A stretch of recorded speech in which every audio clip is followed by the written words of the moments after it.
New at 5, new tariffs from the White House on imported cars and auto parts are set to go into effect tomorrow. On the same day, President Trump is set to announce even more tariffs on what he's calling Liberation Day.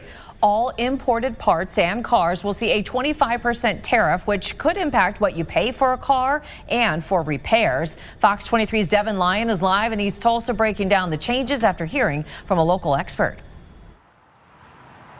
Guys, with these tariffs, the president and his supporters are hoping that it leads to a reliance on the American car market and hopefully a potential economic growth in that area. But there are questions behind it, such as those auto parts, like this spark plug that goes in your car.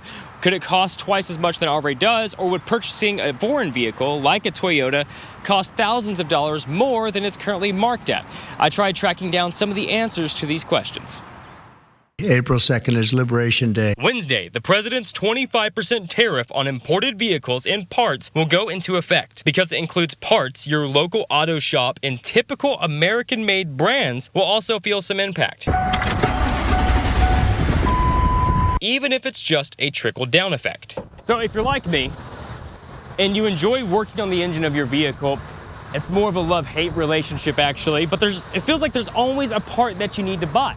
So I started looking into some of the data of these tariffs and how it would impact me and some of the parts it just feels like that I always need to get. I started digging into the data and the impact these tariffs will have. According to the White House, the tariffs will only be applied to imported passenger vehicles and their imported parts, sedans, trucks, SUVs, minivans, etc. Last year, of the 16 million vehicles bought by Americans in the U.S., 8 million of those were imported. Brands like Kia, Toyota, Audi, and others. From a 2021 study from automotiveaftermarket.org, the U.S. imported over $150 billion in parts, but only exported around $90 billion. I found those most imported parts are your basic vehicle needs, such as brake pads, spark plugs, and rear view mirrors. So if those basic parts are not bought from inside the U.S., cost for repairs or even new vehicle purchase would inflate. I think our biggest concern as dealers is affordability.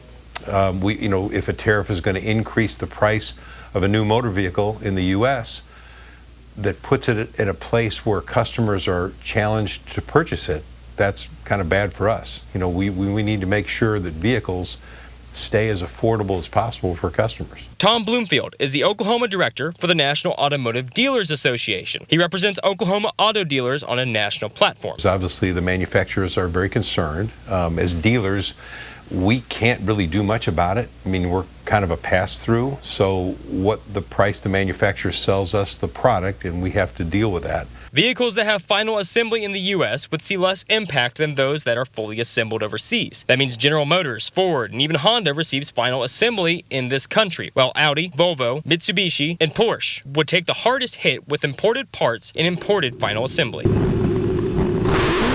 We're limited on our exports because of tariffs from other countries. That's the truth. And I don't know that, I think we'd like to export more. It would increase production here and provide more jobs for Americans to produce cars. And again, it goes back to the affordability part. We really just want it to settle to a point where customers will be able to make a good decision and have vehicles that are competitively priced and priced in a place where customers can afford to buy. I just don't want people to be scared.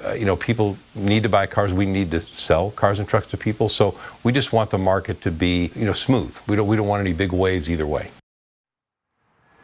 Now, as of right now, guys, of course, it's unclear if and when prices could raise. Tariffs start tomorrow, but they don't start collection by the feds until Thursday. Now, Tom Bloomfield did tell me if you drive anywhere in Green Country, drive through Tulsa, see all the hundreds of thousands of cars in the lot, they've already received the invoices from the manufacturer. Those prices are set. They are not expected to change due to those tariffs.